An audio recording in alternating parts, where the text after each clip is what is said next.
5 heures de réunion avec la direction pour avoir une seule certitude. Fin juillet, Éolane à Montceau-les-Mines, c'est terminé. Seule note d'espoir, 6 repreneurs potentiels seraient peut-être intéressés. J'accorde un certain crédit à la direction dans le sens où elle a consulté des entreprises qui pourraient être repreneurs. Toute la difficulté, c'est de concrétiser ça et d'aboutir à une reprise réelle. Spécialisée dans la création de cartes électroniques, Éolane possède 7 sites de production en France. Le groupe participe même à l'effort national pour produire des respirateurs artificiels. Mais malgré la crise du Covid-19, le délai pour trouver un repreneur ne sera pas allongé.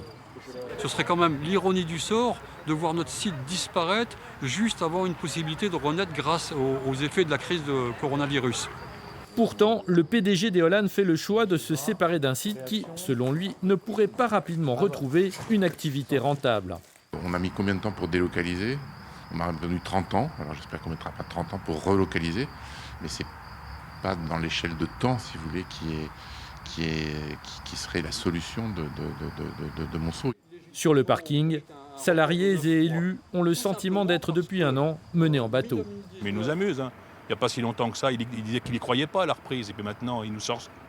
C'est pour nous amadouer un petit peu. Que la direction générale d'Éolane, qui est une société française, décide envers et contre tout, je dis bien envers et contre tout, de fermer le site de Monceau, c'est inacceptable parce qu'il n'y a aucune raison économique et aucune raison comptable et financière de fermer ce site. Salariés et élus comptent interpeller directement le ministère de l'économie. 80 emplois sont en jeu dans un bassin déjà fortement touché par les fermetures d'entreprises.